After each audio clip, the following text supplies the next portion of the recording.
small, 66 buildings, and all except 4 of these have been almost wholly erected by the labor of our students. While the students are at work upon the land and in erecting buildings, they are taught by competent instructors the latest methods of agriculture and the trades connected with building. There are in constant operation at the school, in connection with thorough academic and religious training, 30 industrial departments. All of these teach industries at which our men and women can find immediate employment as soon as they leave the institution. The only difficulty now is that the demand for our graduates from both white and black people in the South is so great that we cannot supply more than one half the persons for whom applications come to us. Neither have we the buildings nor the money for current expenses to enable us to admit to the school more than one half the young men and women who apply to us for admission. In our industrial teaching, we keep 3 things in mind. First, that the student shall be so educated that he shall be enabled to meet conditions as they exist now in the part of the South where he lives. In a word, to be able to do the thing which the world wants done. Second, that every student who graduates from the school shall have enough skill, coupled with intelligence and moral character, to enable him to make a living for himself and others. Third, to send every graduate out feeling and knowing that labor is dignified and beautiful, to make each one love labor instead of trying to escape it. In addition to the agricultural training which we give to young men, and the training given to our girls in all the usual domestic employments, we now train a number of girls in agriculture each year. These girls are taught gardening, fruit growing, dairying, bee culture, and poultry raising. While the institution is in no sense denominational, we have a department known as the Phelps Hall Bible Training School, in which a number of students are prepared for the ministry and other forms of Christian work, especially work in the country districts. What is equally important, each one of the students works half of each day at some industry in order to get skill and the love of work, so that when he goes out from the institution, he is prepared to set the people with whom he goes to labor a proper example in the matter of industry. The value of our property is now over $700,000. If we add to this our endowment fund, which at present is $1 million, the value of the total property is now $1,700,000. Aside from the need for more buildings and for money for current expenses, the endowment fund should be increased to at least $3 million. The annual current expenses are now about $150,000. The greater part of this I collect each year by going from door to door and from house to house. All of our property is free from mortgage, and it is deeded to an undenominational board of trustees who have the control of the institution.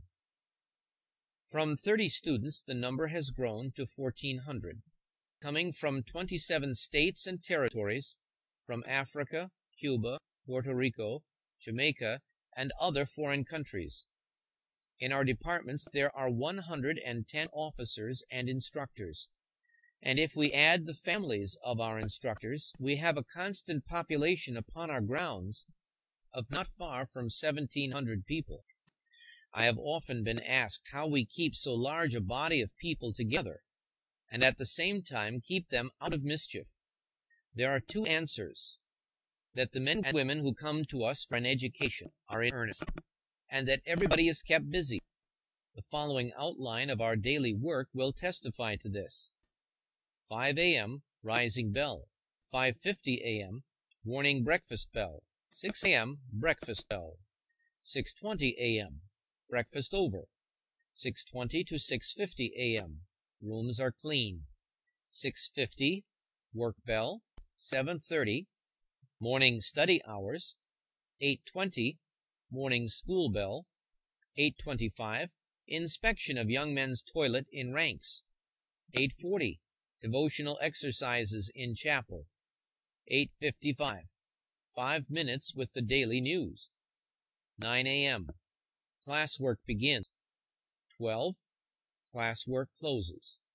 12:15 p.m. Dinner. 1 p.m. Work bell. 1:30 p.m. Classwork begins. 3:30 p.m. Classwork ends. 5:30 p.m. Bell to knock off work. 6 p.m. Supper. 7:10 p.m. Evening prayers. 7:30 p.m. Evening study hours. 8:45 p.m. Evening study hour closes. 9:20 p.m. Warning retiring bell. 9:30 p.m. Retiring bell. We try to keep constantly in mind the fact that the worth of the school is to be judged by its graduates. Counting those who have finished the full course, together with those who have taken enough training to enable them to do reasonably good work, we can safely say that at least 6,000 men and women from Tuskegee are now at work in different parts of the South. Men and women who, by their own example or by direct efforts, are showing the masses of our race how to improve their material, educational, and moral and religious life. What is equally important, they are exhibiting a degree of common sense and self-control which is causing better relations to exist between the races, and is causing the Southern white man to learn to believe in the value of educating the men and women of my race. Aside from this, there is the influence that is constantly being exerted through the Mothers' Meeting and the plantation work conducted by Mrs. Washington. Wherever our graduates go, the changes which soon begin to appear in the buying of land, improving homes, saving money, in education, and in high moral characters are remarkable. Whole communities are fast being revolutionized through the instrumentality of these men and women. 10 years ago, I organized at Tuskegee the first Negro Conference.